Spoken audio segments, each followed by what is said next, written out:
Hello, I'm Who Are We, and today we're going to turn our attention to a classic piece of ecological research by Winifred E. Frost's 1954 paper, The Food of Pike, Esox Lucius L. in Windermere. This study provides a detailed long-term analysis of the diet and feeding habits of pike in a large saltwater English lake, building upon earlier work by Allen in the 1930s. Crucially, Frost's research was concurrent with a large-scale experiment by the Freshwater Biological Association to reduce both the perch and pike populations in Windermere, which provided an unparalleled wealth of material for examination. The goal of this paper was to detail the food and feeding habits of pike across all sizes and to define the relationship between pike predation and other fish species in the lake. The total sample size for the study was substantial, based on the examination of 3,060 pike ranging in length from 0.7 to 105 centimeters, caught between 1940 and 1953 using various methods, including gill nets, seines, and hand nets. 1.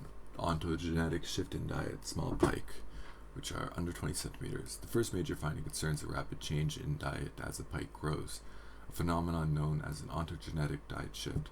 The pike were divided into two main groups for this analysis: small pike less than 20 centimeters and large pike 20 centimeters and over. For the small pike, the feeding behavior changes quickly over their first few months of life, from a diet of small invertebrates to almost exclusively fish.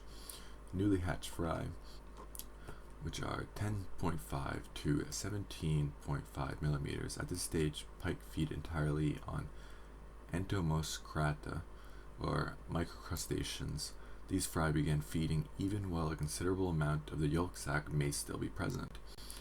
The Catocera, Chaidoris, and Bosmina are important early foods, with the latter being more frequently eaten by a slightly larger individual.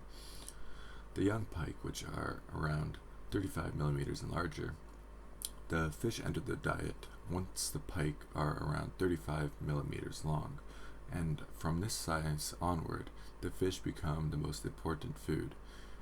In Windermere, this prey is overwhelmingly perch fry, which are 10 to 20 millimeters long, which are abundant in the shallow, sheltered bays in late May and June.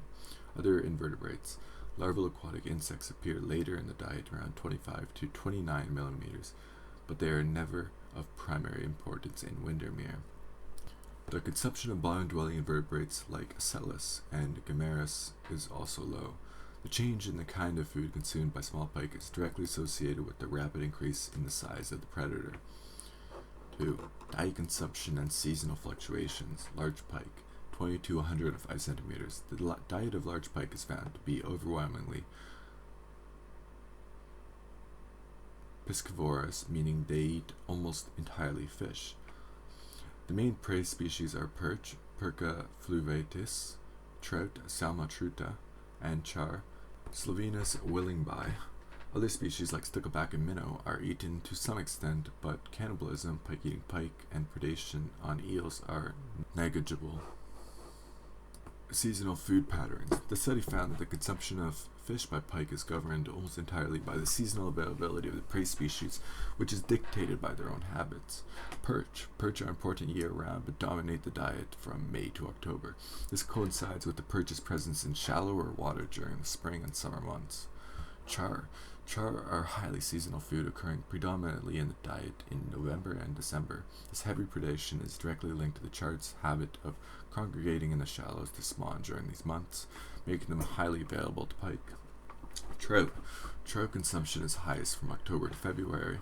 This is likely associated with the trout moving towards shallow water to spawn in rivers during the autumn and early winter.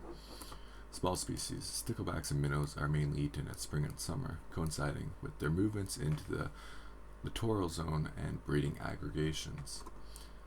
3. Size selectivity principle. For large pike, the principle that increase in predator size is associated with an increase in prey size is demonstrated not by a change in the kind of food, as they are already eating fish, but the change in the size of individuals of a particular species they eat. Perch predation. The data shows that the larger the pike, the larger the perch will on it which it feeds. Pike tend to select larger and older individuals, age groups 3 and over, from the perch populations. Trout predation. Similarly, an increase in pike length is associated with an increase in the mean length of the trout eaten. Pikes select larger and older trout, for example, 2 group and older. And char predation. Predation on char, however, is not size selective because it is confined to the breeding population, which is 5 to 8 years old, making the prey size range narrow and precluding size selection based on the predator's length. Predation's impact on the fishing community. One of the most profound conclusions relates to the impact of the pike's feeding habitats on other fish populations, especially in the context of the ongoing pike removal experiment. The main conclusions on the predator-prey relationship are availability and selection. The species of prey eaten is primarily determined by the relative abundance and seasonal availability of that species rather than the conscious selection by the pike, with sticklebacks being a possible exception. Population effects. The reduction of the pike's population, which removed large individuals, mostly 60 to 70 centimeters, had a marked effect on the survival and structure of the prey populations. Perch. The reduced predation pressure resulted in a marked increase in the numbers of older and larger perch. Trout. Scene netting records indicated an increase in the trout population during the period of pike reduction. And char. Pike removal was associated with a significant increase in the number of autumn spawning char caught on breeding grounds, suggesting a strong causal link between pike predation and char survival. In summary, Frost's research demonstrated that the pike's feeding ground is governed by size-based feeding strategy and temporal availability, and that this predatory behavior is a major factor in determining both the numbers and age structure of other fish populations in the lake. I want to thank you all for watching. If you are interested in pike, there is a book in the description that goes over lots of things. That is a systematic guide to catching pike. It goes over their ecology, the structure that they like, and combines hundreds of studies to create an amazing book. I want to thank you all for watching, and bye.